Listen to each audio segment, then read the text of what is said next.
Have you ever heard about the legend of Congo Brown? Congo Brown is a Caribbean folklore character, and this particular story takes place in the late 1700s on a sugar cane plantation.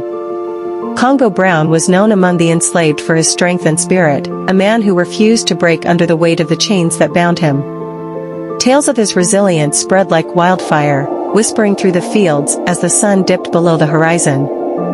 But what truly set him apart was the strange power he possessed. When he was beaten, the pain would mysteriously transfer to Madame Evelyn, the overseer's wife.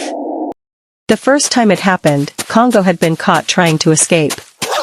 As the overseer lashed his back, each strike resonated not just in Congo's flesh, but echoed through the plantation house.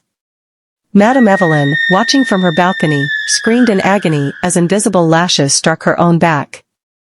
The overseer stopped, bewildered, as Congo remained silent, his expression unyielding. As the weeks passed, this phenomenon became a dark secret among the enslaved.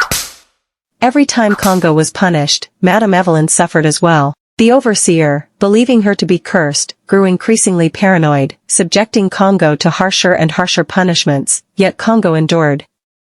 Each lash meant for him carved a deeper wound into the heart of the woman who embodied the cruelty of the system.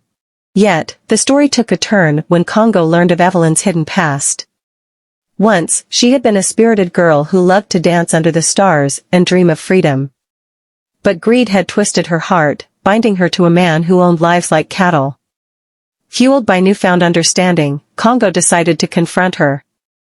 One evening, under a sky illuminated by the full moon, Congo approached the plantation house. He stood before Madame Evelyn, who was nursing the fresh wounds on her back. "You suffer because of your choices," he said, "Boy, steady. The pain you inflict returns to you." Madame Evelyn, caught off guard, looked into Congo's fierce eyes. "What do you know of my choices?" she spat, her pride clashing with the fear of her own vulnerability. "I know the heart can be free, even if the body is not. You can choose to stop this cycle of pain." Days turned into weeks, and the beatings continued, yet a change began within Madame Evelyn. She started to watch the enslaved workers more closely, witnessing their strength and solidarity.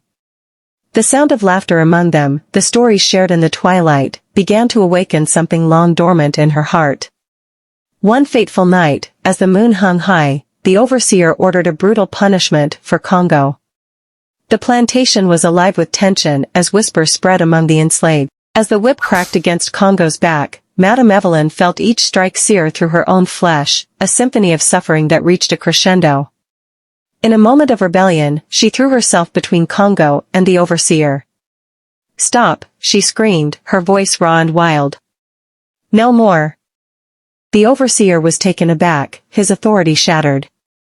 The enslaved workers stood still, hope flickering in their eyes. Evelyn's act of defiance reverberated through the plantation, forever altering the balance of power. From that day forth, the relationship between Congo and Evelyn transformed. As she became an ally, working to ease the burdens of those she had once oppressed, the haunting power of the lashes faded. Together, they forged a path toward liberation, uniting the enslaved in a collective dream of freedom.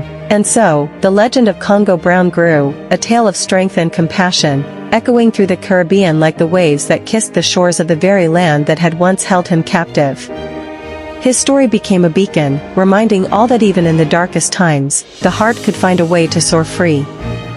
Like and subscribe for more stories like these.